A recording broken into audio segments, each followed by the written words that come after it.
Hello guys, welcome back to Comic Book Cafe. This time around we're reviewing All New X-Men Volume 2, Issue number 6. So basically the point of the All New X-Men is quite simple if you've never read the book. Basically, the original X-Men are plucked from the past, Cyclops, Beast, Iceman, and Angel, and are now trapped in present time when mutants are obviously hated and more feared than ever, destined to not let the world get the better of them. They set out to write their own futures and build a legacy they can be proud of. That's the point of the book. That's the theme of the book. But the all-new X-Men obviously want to go perform heroism across the globe. But one of the X-Men is taking unnecessary risks, and that is Wolverine, which is now aka X-23. Basically, she's taken on herself to face the toughest challenges alone, often suffering obviously bad bodily injuries to keep her teammates out of danger. And when they faced Blob in Paris, they basically watched as Blob basically pummeled her into a coma, and Angel can only watch her do this. Even though her healing factor brought her back up to her feet, Angel felt there's no other choice but to end their relationship, and feeling that nothing was going to get through her otherwise. And meanwhile that's going on, the X-Men are trying to struggle to end the Blob's rampage to Paris. So we start off with Idi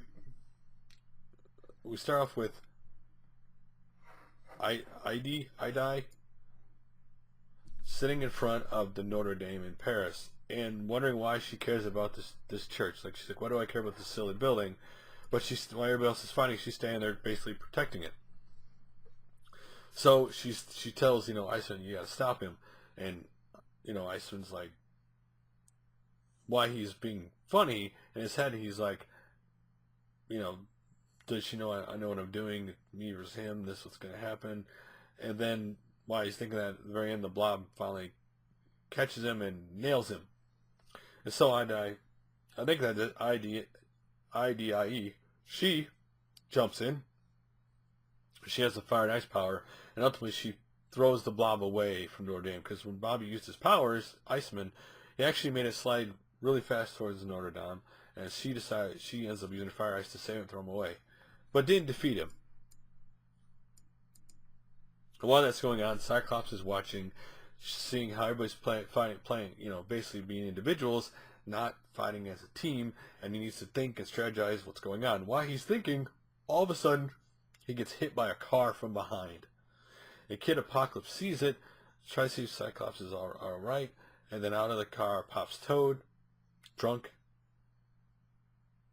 saying, basically, I want to get what he says right. He basically says, sorry about this, and then he basically, shows Kid Apocalypse, but wrong place, wrong time. This is bigger than both of us. And that's all you get out of it. You don't really know what he means by that. But, anyway, enough said about that part. We move on, and we see, Wolverine, trying to get there. She's mad. She's mad at Angel, obviously, for breaking up, thinking him breaking up with her is going to fix the problem, that he's going to show her that, she doesn't know what, she's doing. He thinks he's the only way to get through to her. She's mad about that.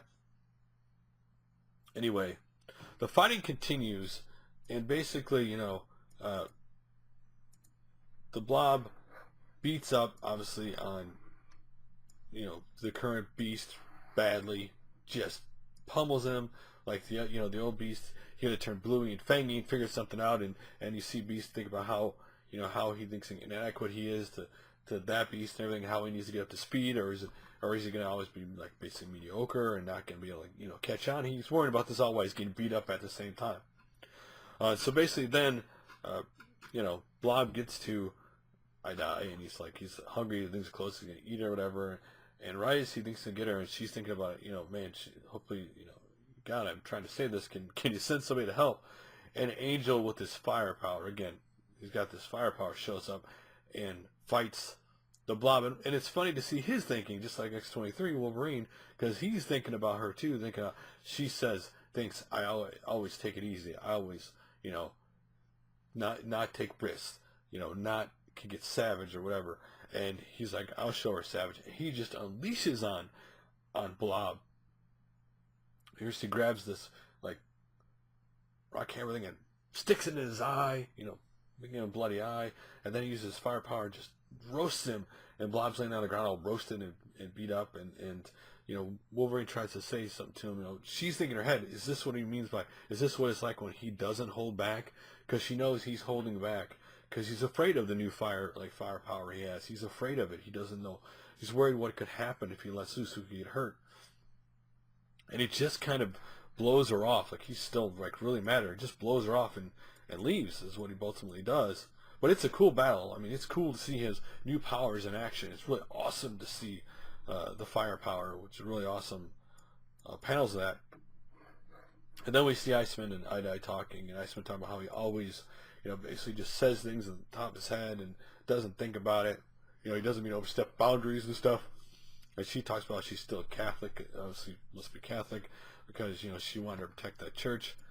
And then Kid Apocalypse shows up saying, you know, have you guys seen Scott? He says, why? He goes, because Scott got took him by a drunken toad, and Scott's in trouble. And at the very end, we see the Catacombs de Paris, the basically 18th century mass grave, turned tourist attraction, which doesn't reopen for 9 hours, and you see Scott all tied up with, you know, skulls and candles around him, and basically you hear Toad say, "One life, one death, doesn't matter so much in the end." No one's drunk, and that's how it ends.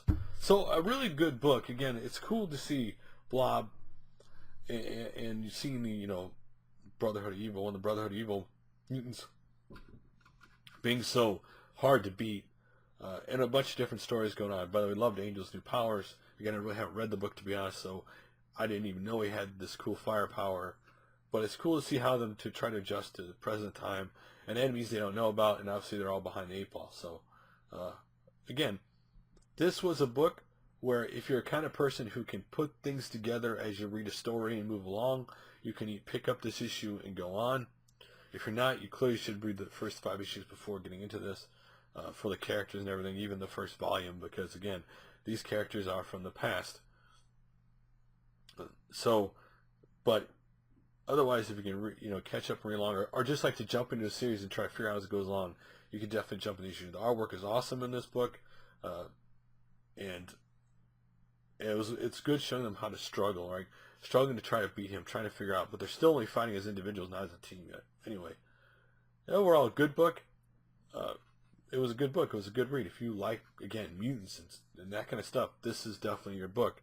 Again, one of the many X-Men book out right now, but this story was really good. Again, them fighting the Blob, trying to figure out what all these different things going on, and basically, mainly in a subtle way, it was really mainly focusing about Wolverine and Angel's relationship, while trying to stop the Blob as trying to be the main arc. Anyway, what do you guys think about the book? Do you think it was good? Do you think it was not good? Do you like this series? Love to hear your guys' opinions on it. I'll do another comic book review soon. Later, guys.